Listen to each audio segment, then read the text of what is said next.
তোমার এই কথা মানা যায় না, বিশ্বাস করা যায় না। তোমার ওই কথা তখনই আমি বিশ্বাস করব যদি তুমি মুহাম্মাদের দরবারে গিয়া মুহাম্মাদের কালেমা তুমি ফিরাইয়া দিয়ে আসতে পারো।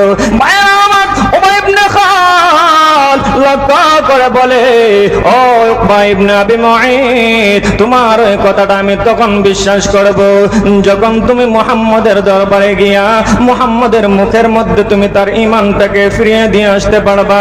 মুহাম্মাদের মুখের উপরে যখন তুমি তুতু নিক্ষেপ করবা তখনই বিশ্বাস করব রে তুমি সেই দিন পলিটিক্সের কালেমা গ্রহণ করেছিলা। বন্ধুর পাল্লায় পড়ে গেছে। এবার উবাই ইবনে খালফ বলেন, ও উকবা ইবনে আবি মুঈত, তোমার কথাটাকে তখনই আমি বিশ্বাস করব যখন তুমি মুহাম্মাদের দরবারে যাইবা, মুহাম্মাদের দরবারে গিয়ে তার চেহারার মধ্যে তুমি তার কালেমাটাকে নিক্ষেপ করে দিয়ে আসবা এবং সাথে সাথে তার চেহারার মধ্যে যদি তুমি তুতু নিক্ষেপ করতে পারো তখনই আমি বিশ্বাস করব তুমি মন থেকে কালেমা পড়ো নাই, পলিটিক্সের কালেমা পড়েছিলা। জোরে বলেন না নাউজুবিল্লাহ। উকবা ইবনে আবি মুঈত লক্ষ্য করে বলো, বন্ধু কোনো সমস্যা নাই, বন্ধুত্ব টিকায় রাখার জন্য, বন্ধুত্ব টিকায় রাখার জন্য যদি প্রয়োজন হয় মুহাম্মাদের দরবারে গিয়ে মুহাম্মাদের কালেমা আমি ফিরাইয়া দিয়ে আসবো। যদি প্রয়োজন হয় মুহাম্মাদের চেহারার মধ্যে আমি তুতু নিক্ষেপ করবো। জোরে বলেন না নাউজুবিল্লাহ। আমার ভাইরা, এমনিতে উকবা ইবনে আবি মুঈত তার সঙ্গ পাঙ্গ নিয়া তার বন্ধু বান্ধব নিয়ে নবীর দিকে রওনা হয়ে গিয়েছে। আল্লাহর পয়গম্বর তাকায়া দেখে তার সঙ্গ পাঙ্গ আরো কয়েকজন বন্ধু বান্ধব নিয়ে উকবা ইবনে আবি মুঈত সামনের দিকে আগায়া যায়। আমার ভাইরা, আল্লাহর নবী বিশ্ব নবী মুহাম্মদ আরবি সাল্লাল্লাহু আলাইহি ওয়াসাল্লাম মনে বড় আশা নিয়ে সামনের দিকে আগায়া যায়। আল্লাহর পয়গম্বর বলে, উকবা ইবনে আবি মুঈত সেদিন চুপি চুপি কালেমা গ্রহণ করেছে, এখন দেখা যায় তার বন্ধু বান্ধবদেরকে নিয়ে আমার দিকে আগায় আসতেছে। হয়তোবা বন্ধু বান্ধব সহ আমার কাছে কালেমা গ্রহণ করে মুসলমান হয়ে যাওয়ার জন্য আসতেছে।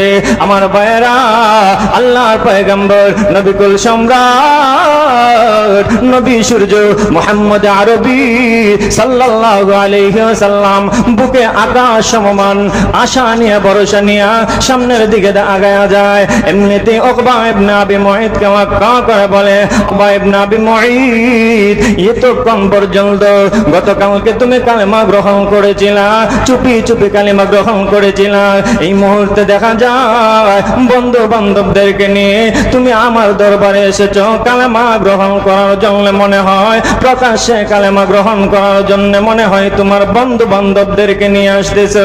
আমার ভাইয়েরা, এমনিতেই উকবা ইবনে আবি মুঈত বলে, উকবা ইবনে আবি মুঈত বলে, মুহাম্মদ না না না, যে ধারণা করেছেন গো ওই ধারণাটা হলো ভুল ধারণা।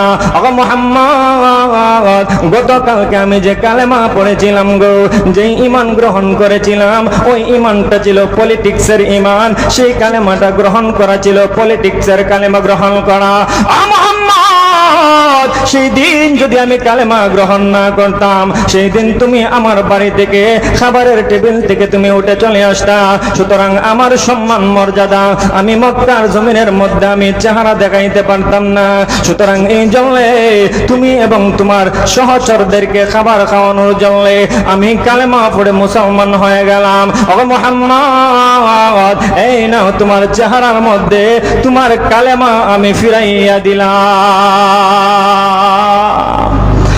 আমার ভাইরা, শুধু তা নয়, উকবা ইবনে আবি মুঈত আল্লাহর পয়গম্বর নবী কুল সম্রাট নবী সূর্য মুহাম্মদুর রাসূলুল্লাহ সাল্লাল্লাহু আলাইহি ওয়াসাল্লামের নূরানি চেহারাটার মধ্যে একটা থুতু নিক্ষেপ করে দিয়েছে।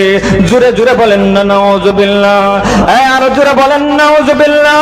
এই ইমানি আওয়াজে বলুন না। আমার ভাইরা, এই মুহূর্তে যখন বিশ্বনবী মুহাম্মদুর রাসূলুল্লাহ সাল্লাল্লাহু আলাইহি ওয়াসাল্লামের চেহারার মধ্যে যখন থুতু নিক্ষেপ করে দিয়েছে, আল্লাহর নবী বিশ্বনবী রাহমাতুল লিল আলামিনের অন্তরটা ভেঙে খান খান হয়ে গেছে। আল্লাহর নবীর অন্তরটা ভেঙে খান খান হয়ে গেছে। আমার ভাই, ঠিক এমনই মুহূর্তে শুধুমাত্র এই আয়াতটা উকবা ইবনে আবি মুআইতের শানে নাজিল হয়েছে। শুধু তা নয়, এই উকবা ইবনে আবি মুআইত এর শানে এই আয়াতটা নাজিল করে সমস্ত উম্মত মুহাম্মদীদেরকে জানায়া দেয় এই আয়াতটা নাজিল হয়েছে উকবা ইবনে আবি মুআইতের শানে, কিন্তু তার হুকুমটা রয়ে গেছে সমস্ত উম্মতে মুহাম্মদীর শানে। ঠিক কিনা জোরে কও? সমস্ত উম্মতে মুহাম্মদীর জন্য এই আয়াতের হুকুম বাকি রয়ে গেছে। ও উম্মতে মুহাম্মদীরা শুনো, উকবা ইবনে আবি মুআইতের মতো বন্ধুর পাল্লায় পড়বা না। উকবা ইবনে আবি মুআইতের মতো বন্ধুর পাল্লায় পড়ে তুমি খারাপ কাজে লিপ্ত হইবা না। উকবা ইবনে আবি মুআইতের মতো বন্ধুর পাল্লায় পড়ে আলেম ওলামাদের বিরুদ্ধে কথা বলবা না। বন্ধুর পাল্লায় পড়ে উকবা ইবনে আবি মুআইতের মতো মাদ্রাসা মসজিদের বিপক্ষ গ্রহণ করবা না। মুসলমান, উকবা ইবনে আবি মুআইতের মতো বন্ধুর পাল্লায় পড়ে মসজিদের ইমাম সাহেবের পিছে লাগবা না। জোরে কোন ঠিক কিনা? যদি লাগো বন্ধুর পাল্লায় পড়ে হবে কি? এই আয়াতের তাফসীরের মধ্যে উল্লেখ করা হয়েছে বন্ধুর পাল্লায় পড়ে যদি খারাপ কাজে লিপ্ত হয়ে যায় তার কি শাস্তি হবে। আমার ভাইরা, আল্লাহর নবী বিশ্ব নবী মুহাম্মদুর রাসূলুল্লাহ সাল্লাল্লাহু আলাইহি ওয়াসাল্লামের চেহারার মধ্যে যখন থুতু নিক্ষেপ করে দিয়েছে, উকবা ইবনে আবি মুআইতের দিকে তাকায়া আল্লাহর নবী বিশ্ব নবী রাহমাতুল লিল আলামিন ডাক দিয়ে বলে, উকবা রে, গতকালকে আমি নবী তোমাকে কালেমা পড়ানোর মাধ্যমে জান্নাতের একটা টিকিট তোমার হাতে আমি ধরায়া দিয়েছিলাম। উকবা ইবনে আবি মুআইত, জান্নাতের টিকিটটা তুমি আমার সামনে আবার আমার চেহারার মধ্যে নিক্ষেপ করে দিয়েছো। উকবা ইবনে আবি মুআইত বন্ধুর পাল্লায় পড়ে বন্ধুর পরামর্শে তুমি আমার কাছে আবার জান্নাতের টিকিটটা তুমি আমার কাছে ফিরাইয়া দিয়েছো। আমার ভাইয়েরা, এমনিতে আল্লাহ রাব্বুল আলামিন বলেন, ও হাবিব, আপনার সাথে যারা বেয়াদবি করবে গো হাবিব, এদেরকে আমি আল্লাহ ছাড় দিব না। এদেরকে আমি আল্লাহ পাকড়াও করব, যে পাকড়াওটা হবে কঠিন থেকে কঠিন পাকড়াও। আমার ভাইয়েরা, ঠিক তেমনি ভাবে এই আয়াত থেকে শিক্ষণীয় বিষয় হলো যে বাজারা বন্ধুর পাল্লায় পড়ে কোরআনের বিরুদ্ধে পদক্ষেপ গ্রহণ করবে, বন্ধুর পাল্লায় পড়ে আলেম ওলামাদের উপর নির্যাতন চালাবে, বন্ধুর কথা রক্ষার জন্য, দাদা বাবুর কথা রক্ষা করার জন্য যারা আলেম ওলামাদের উপর বিদ্বেষ পোষণ করবে, আলেম ওলামাদের বুকের মধ্যে গুলি বর্ষণ করবে, এদেরকে আমার আল্লাহ ছাড় দেয় নাই, অতীতেও ছাড় দেয় নাই, বর্তমানেও ছাড় দিবে না। জোরে কোন ঠিক কিনা?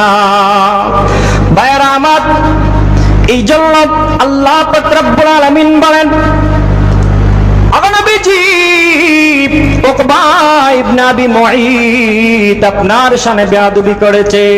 নবী গো, আপনার চেহারার মধ্যে সে থুতু নিক্ষেপ করেছে।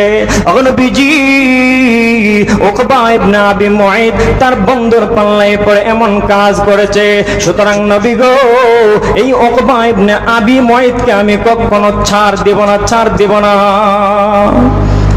নবীজি, ওই উকবা ইবনে আবি মুআইতকে আমি কখনো ছাড় দেব না। তার শাস্তিটা হবে কি? কাল কিয়ামতের মাঠে তার শাস্তিটা এমনই হবে। আল্লাহ পাক রব্বুল আলামিন আমার তেলাওয়াতকৃত এই আয়াতের মধ্যে এই ঘটনার পরিপ্রেক্ষিতে আল্লাহ রব্বুল আলামিন এই আয়াতটা নাজিল করে জানায়া দেয় এর শাস্তিটা কি হবে।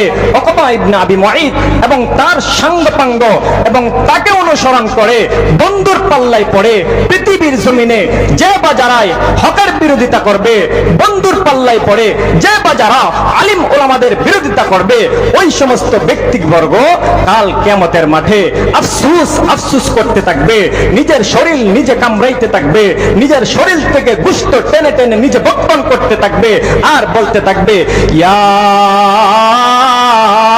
ওয়াইলাতা লাইতানি লাম আত্তাখিয ফুলানান খালিলা।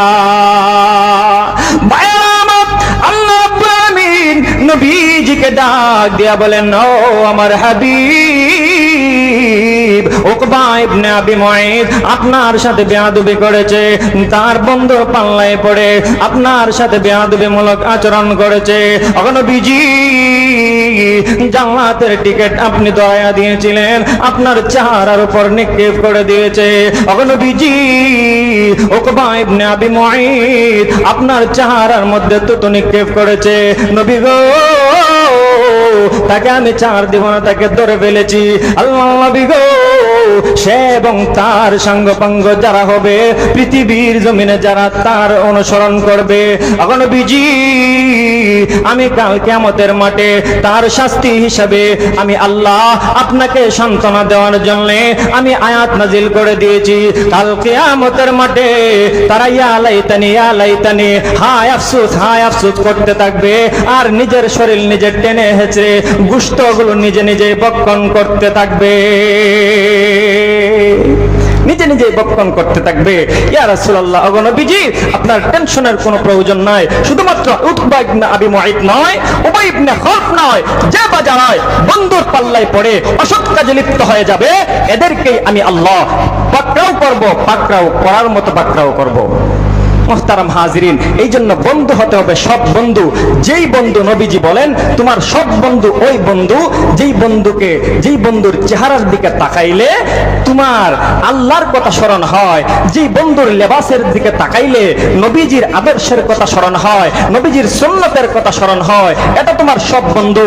ওই বন্ধু তোমাকে জান্নাতের রাস্তা পর্যন্ত পৌঁছায়া দিবে।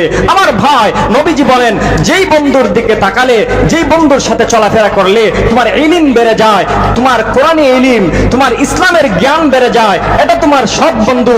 ওই বন্ধু তোমাকে জাহান্নামের রাস্তা থেকে জান্নাতের রাস্তার দিকে হটায়া দিবে।